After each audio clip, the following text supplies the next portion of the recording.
August 19, 2005. Dennis Rader steps through the gates of El Dorado Correctional Facility in shackles and an orange jumpsuit. The man who haunted Wichita for 30 years, who murdered 10 people and mocked police with letters signed BTK, is about to learn a truth most killers never face. Death would have been simpler. A judge handed him 10 consecutive life sentences without parole, a minimum of 175 years. His first possible release date is the year 2180. But this story is different from every serial killer case you think you know. Rader is not on death row. He is not fighting appeals. He is living a sentence designed to stretch forever. And he understands exactly how long forever feels. Kansas abolished the death penalty before prosecutors could act. Some called that mercy. Others called it luck. But after nearly 2 decades locked in a concrete cell smaller than a parking space, watching his mind slow and his body fail, you have to question what mercy really means. Let me show you what 23 hours a day of isolation does to a human mind over 20 years. This is not a sentence, it is a lifetime experiment in suffering itself. El Dorado Correctional Facility stands in the quiet farmland of Butler County, Kansas. A maximum security prison designed not for rehabilitation but for permanent removal. The kind of place built for people society has decided should disappear without ever actually dying. Rader's cell measures roughly 6 by 9 feet. Concrete on 3 sides, steel bars on the 4th, a metal toilet, a thin mattress bolted to a frame, and a narrow window that never opens. This is not a room. This is an existence compressed into 54 square feet. Everything he imagined himself to be reduced to a concrete box smaller than a walk-in closet. Most death row inmates experience more human contact than Rader does. They meet lawyers, work on appeals, speak to other inmates through vents or during limited recreation. There is something resembling purpose, even if that purpose is fighting to delay the inevitable. Rader has none of that. He is not on death row. He is housed in administrative segregation, a permanent form of isolation imposed for his own survival. Other inmates made their opinion clear almost immediately. They shouted insults through the walls, threatened him, promised violence if given the chance. Prison officials decided that keeping him alive required keeping him completely alone. 5 days a week, he is allowed out of his cell for exactly 1 hour. Not to socialize, not to work, not to see another human being face to face. Just to walk in another concrete enclosure and take a shower under supervision. The other 2 days he remains locked inside that cell for 24 straight hours. Food arrives through a narrow metal slot known as the bean hole. Breakfast, lunch, and dinner slide through the door without conversation, without eye contact, without acknowledgement. A tray moves through metal and then silence returns. Imagine that routine for a moment. Not for a day, not for a week, but for nearly 2 decades. Every morning identical to the last. Every night knowing tomorrow will be the same. No variation, no surprise, no change except the slow erosion of your mind and body. In 2006, prison officials allowed Rader access to a television and radio for good behavior. Some critics were outraged, questioning why someone like him should receive any privileges. But what they failed to understand is that television is not mercy. It is survival. Without sensory stimulation, inmates in long-term solitary confinement begin to hallucinate. They lose track of time. They struggle to think clearly. They develop paranoia, depression, and cognitive decline. Human beings are not designed to exist without social contact for years. Research shows severe psychological damage after only a few months. Rader has lived this way since 2005. Nearly 20 years of recycled air, mechanical noises, and unmoving walls. His mind deteriorating in silence. His body following close behind. In letters to his daughter, Rader described the physical collapse of his health. He told her he was almost certain he suffered a stroke. His handwriting changed. His memory failed him. He described severe scoliosis so painful that by evening he could barely move. He could only exercise his arms after lying in bed. Standing for extended periods became impossible. His daughter confirmed in 2019 that he had written about possibly having a stroke the year before. Aging inside a concrete cell with limited movement, no physical therapy, and declining cognition means every day becomes a slow countdown toward biological failure. Picture the psychological impact. You are trapped in a small box, your body weakening, your mind slipping away, and you know with absolute certainty this will continue for decades. No parole, no appeals, no end. You will die in that cell. But what makes his situation even more psychologically brutal is something rarely discussed. Rader is still being investigated for additional murders. Authorities in Oklahoma announced investigations into the 1976 disappearance of 16-year-old Cynthia Dawn Kenny. She vanished from a laundromat in Pawhuska and her body was never found. Investigators discovered trophies buried on Rader's former property, items belonging to at least one woman along with bondage materials. These discoveries were based on a letter Rader wrote from prison describing exactly where he had hidden the objects. Imagine the psychological torment of knowing detectives are still digging through your past, still questioning you, still searching for proof of crimes you may never be formally charged for. Every few months, investigators appear asking about murders committed 40 years ago. Victims whose families still wait for answers. No statute of limitations. No closure. Even in isolation, he cannot escape suspicion. He denies additional murders. Investigators doubt him. So he sits in that cell knowing the past is still hunting him. The crimes still alive in other people's memories. The questions never ending. His past sharing the cell with him day after day. And unlike death row inmates, he has no goal, no legal battle, no timeline. Death row prisoners fight, appeals, count days, prepare for an ending.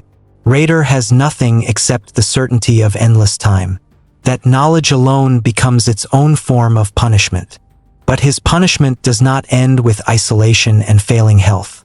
It extends into a strange and unsettling connection with the outside world.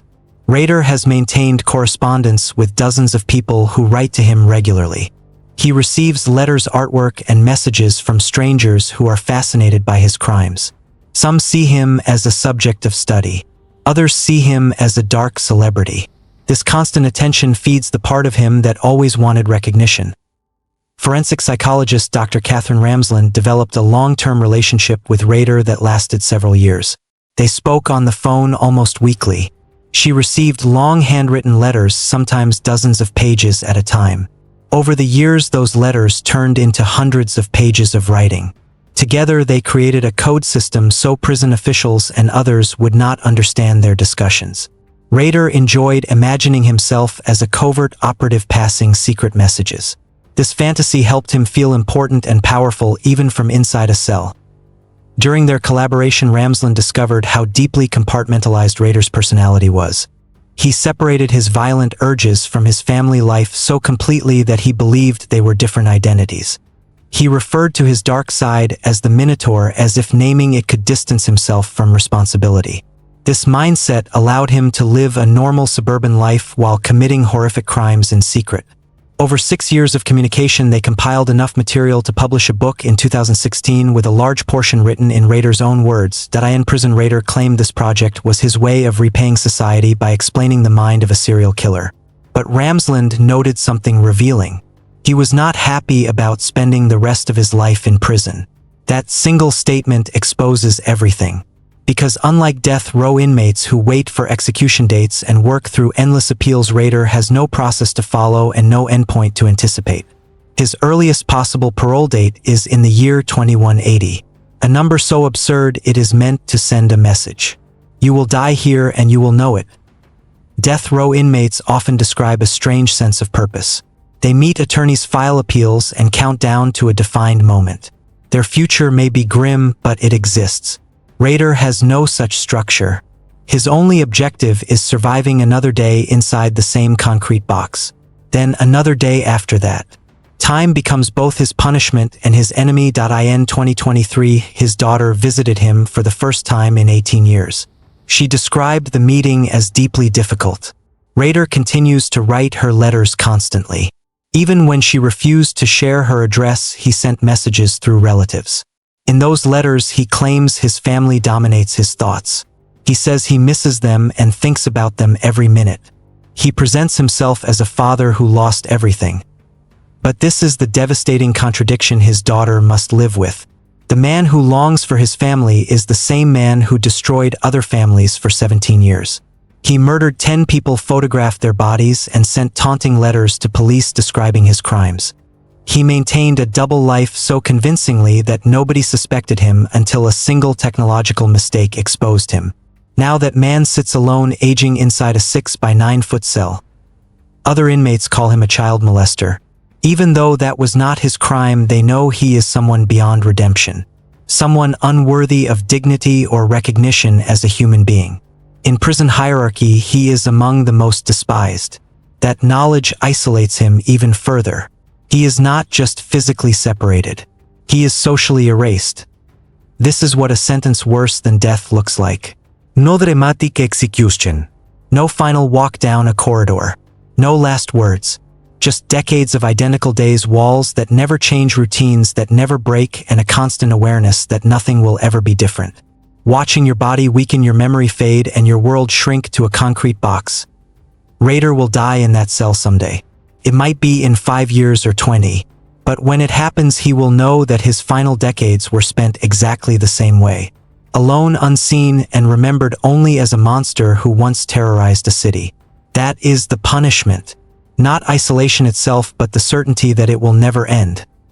The judge who sentenced him believed 10 consecutive life sentences delivered justice. What it actually delivered was a slow disintegration without closure. No final chapter. No resolution. Just endless repetition. Death row inmates at least know their story ends on a date circled on a calendar. Rader's story ends only when his body fails. He will likely die confused, weakened by cognitive decline, forgotten by a world that moved on. Some people call this justice. Others call it cruelty. But after seeing what decades of isolation does to a human being, the line between punishment and torture becomes impossible to define. Kansas could not execute him. So instead they gave him time. Endless time. And for someone who stole so much time from others, that may be the most fitting punishment imaginable. This is what a sentence beyond death really means. Not a needle, not a chamber, not a last walk under fluorescent lights. Just years of the same concrete, the same silence, the same unbearable routine. Watching your body weaken, your memory fracture, your identity dissolve with no purpose, no hope, no chance of anything ever changing. Rader will die inside that cell one day. Could be 5 years, it could be 20, but whenever it happens, he will know he spent the final decades of his life exactly as he spent the last 2. Alone, erased from society, remembered only as the man who terrorized Wichita and hid evil behind a suburban mask. That is the true punishment. Not isolation itself, but the certainty that it never ends until death arrives as a form of mercy the justice system refused to give. The judge believed 10 life sentences delivered justice. In reality, it sentenced him to witness his own slow collapse in a concrete box with no exit. No final statement, no dramatic ending, no closure for victims or for him. Just the same morning, the same walls, the same crushing knowledge that nothing will ever change. Death row inmates count down to an end. Rader counts up to oblivion with no date, no finish line, no storybook conclusion. His only ending is biological failure, a quiet shutdown of organs sometime in the coming decades. He will likely die alone, possibly confused, certainly forgotten by a world that moved on. Some call this justice, others call it cruelty. But after seeing what decades of isolation do to a human being, after realizing he faces many more years of this identical existence, the difference between punishment and torture becomes impossible to separate. Kansas could not execute him, so it gave him something more terrifying. Time. Endless, suffocating, purposeless time. And for a man who stole so much time from others, that may be the most fitting sentence imaginable. His punishment is not death, it is existence itself, stretched across decades, a living reminder that some crimes never truly end for him.